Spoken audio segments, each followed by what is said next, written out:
Salam sejahtera bagi kita semuanya. Bapak-bapak, ibu-ibu, saudara-saudara yang dikasihi oleh Tuhan kita Yesus Kristus, kita akan membaca Alkitab dalam ibadah pelayanan kategorial hari ini Jumat 27 Maret 2020 dari Habakuk pasal 2 ayat 6 sampai 20. Mari kita awali dengan berdoa. Kita berdoa. Bapa kami yang di surga, kami bersyukur bahwa Engkau selalu ada dan memelihara kami. Kami menyerahkan diri kami supaya kehendak-Mu yang selalu jadi. Saat ini kami akan membaca Alkitab, mendengar firman-Mu. Bimbinglah kami oleh Roh Kudus-Mu, supaya kami mengerti firman-Mu dan melakukannya. Dalam Yesus Kristus kami berdoa. Amin. Habakuk pasal 2 ayat 6 sampai 20. Di sini oleh Lembaga Alkitab Indonesia diberi judul Penghukuman atas penindas. Bukankah sekalian itu akan melontarkan peribahasa mengatai dia dan nyanyian olok-olok serta sendirian ini? Celakalah orang yang menggaruk bagi dirinya apa yang bukan miliknya. Berapa lama lagi? Dan yang memuati dirinya dengan barang gadaian. Bukankah akan bangkit dengan sekonyong-konyong mereka yang menggigit engkau, dan akan terjaga mereka yang mengejutkan engkau, sehingga engkau menjadi barang rampasan bagi mereka, karena engkau telah menjarah banyak suku bangsa. Maka bangsa-bangsa yang tertinggal akan menjarah engkau, karena darah manusia yang tertumpah itu, dan karena kekerasan terhadap negeri, kota, dan seluruh penduduk itu.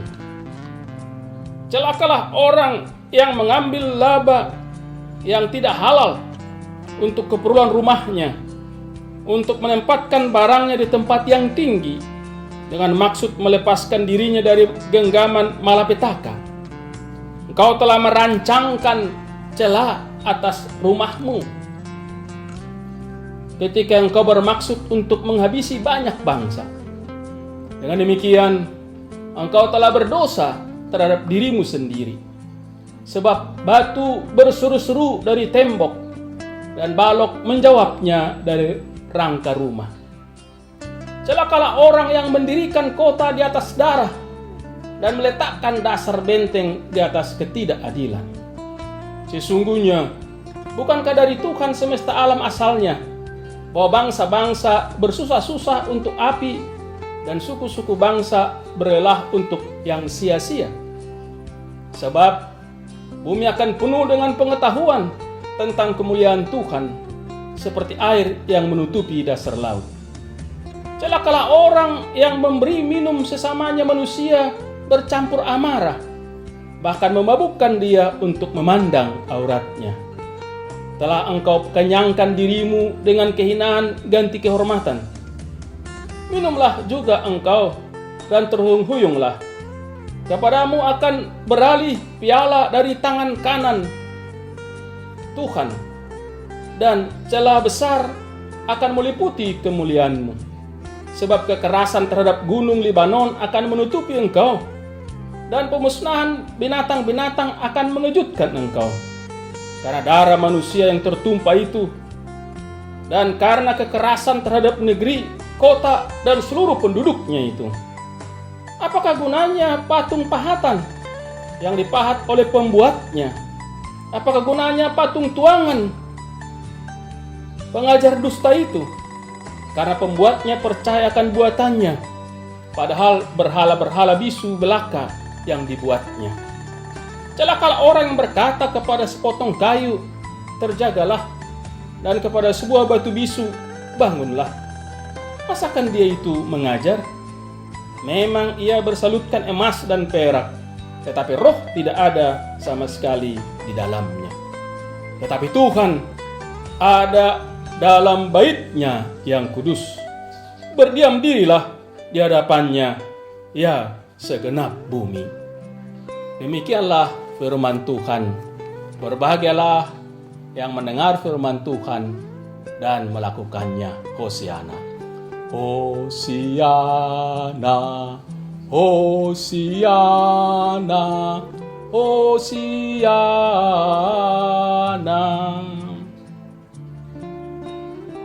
Tuhan bertindak dalam keadilan.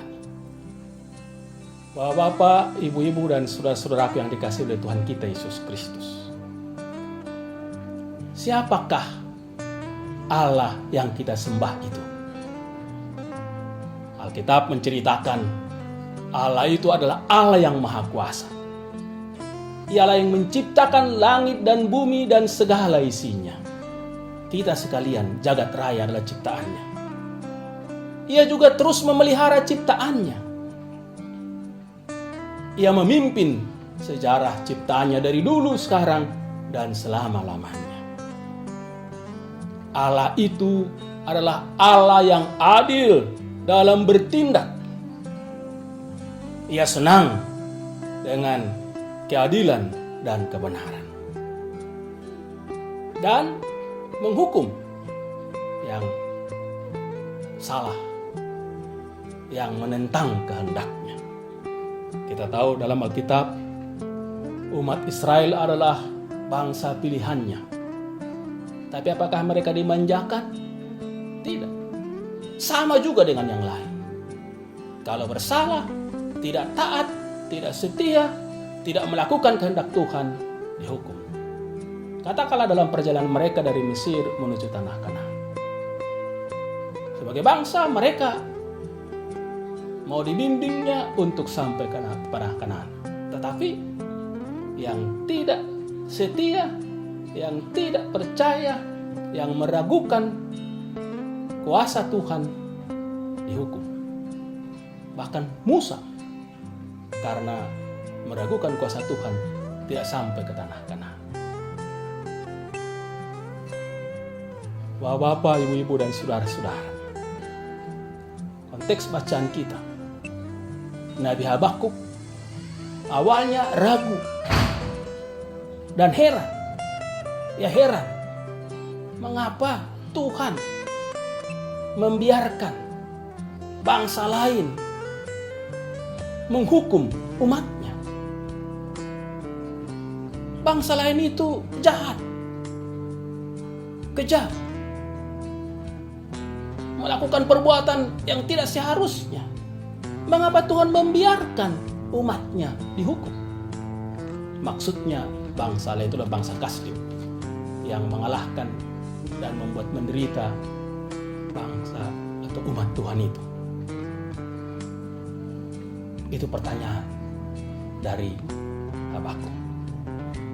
Tapi sebenarnya juga harus ditanya, mengapa umatnya dihukum? Umatnya dihukum karena mereka juga tidak berbuat baik. Mereka juga jahat di mata Tuhan. Mereka tidak taat kepada Tuhan.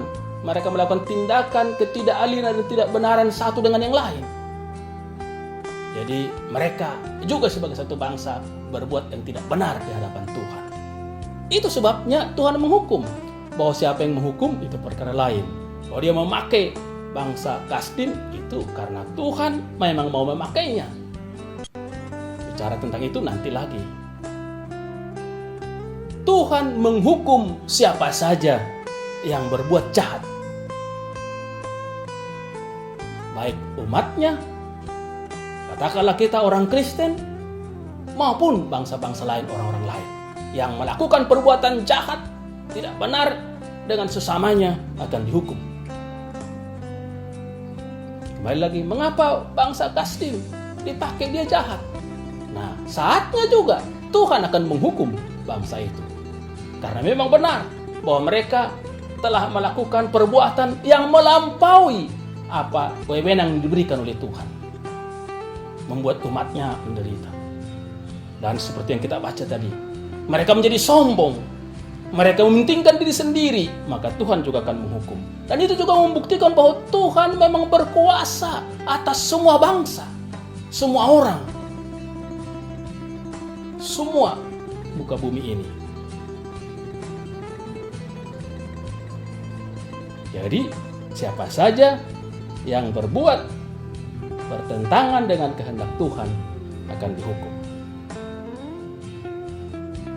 Baik umatnya, orang Kristen maupun yang lain. Termasuk juga Kristen yang tadi tidak melaksanakan seperti apa yang dikehendaki oleh Tuhan. Karena Tuhan menciptakan semuanya dan memberi tugas. Seperti itu tupoksi, tugas pokok dan fungsinya masing-masing sudah ada. Menyimpang dari situ dihukum oleh Tuhan. Sekarang keadaan kita, Corona, COVID-19, membuat kita tidak dapat beribadah di gedung gereja, melainkan di rumah masing-masing. Mungkin kita bertanya seperti tadi, Habakuk bertanya, apakah Tuhan tidak ingin kita beribadah kepadanya di gedung gerejanya?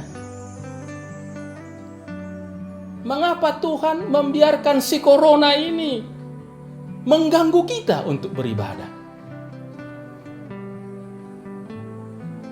Mengapa Tuhan membiarkan COVID-19 ini mengganggu kita sehingga kita tidak beribadah di gedung gereja? Tuhan tetap ingin kita beribadah di gedung gerejanya. Kita yang memutuskan memang untuk kita beribadah di rumah masing-masing. Dengan tujuannya supaya kita memutus rantai penyebaran virus itu. Dan juga demi kemanusiaan supaya jangan menularkan virus itu dan kita juga supaya jangan tertular. Tapi saatnya Tuhan akan bertindak. Tuhan akan menghalau siapa saja, apa saja yang mengganggu kehendaknya. Tuhan juga akan melindungi umatnya. Karena itu kita harus tetap berjalan sesuai kehendaknya, apapun keadaannya. Sebab dalam Habakuk 2 ayat 4b dikatakan, orang yang benar akan hidup oleh percayanya. Jadi apapun keadaannya, kita harus tetap berjalan, harus sesuai kehendaknya. Dan kita tahu sekali lagi, apa dan siapa saja yang bertindak tidak benar akan dihukum oleh Tuhan. Apa dan siapa saja akan dihukum oleh Tuhan. Bila ada yang melanggar, menentang kehendaknya akan dihukum. Yang berbuat jahat terhadap sesamanya, siapapun itu akan dihukum. Karena itu, setiap orang tidak perlu takut melakukan yang baik dan benar sesuai kehendak Tuhan. Karena Tuhan ada di pihaknya. Hidup oleh percayanya tadi itu. Tuhan ada di pihaknya.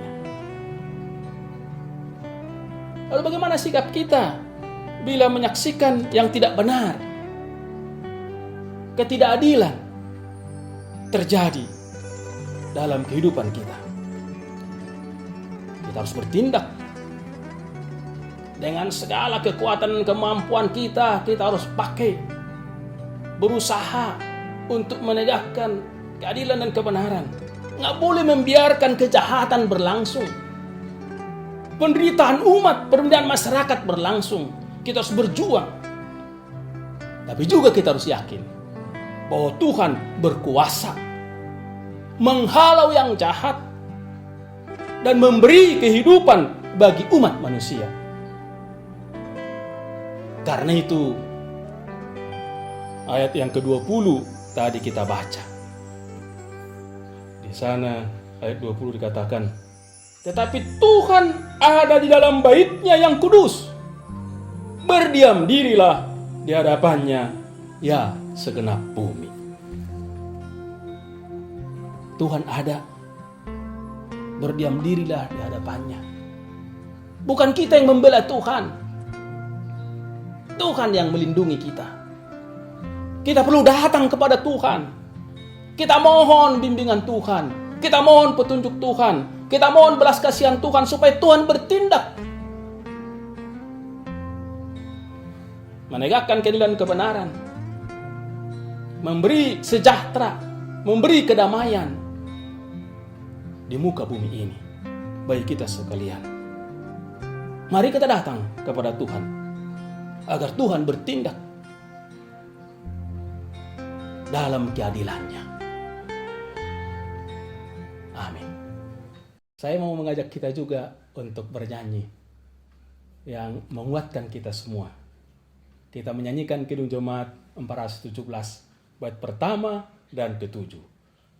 Serahkan pada Tuhan seluruh jalanmu, kuatirmu semua ditanggungnya penuh. Sedangkan angin lalu dituntun tangannya, pun jalan di depanmu Tuhan mengaturnya. Bait ke-7. Tetap senantiasa percayalah teguh, tak mungkin kau binasa di pergumulanmu.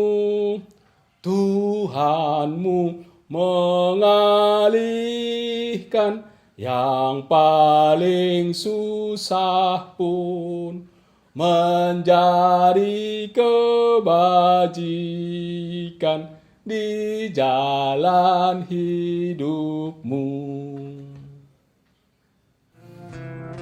Tuhan memberkati kita sekalian. Salam penuh kasih.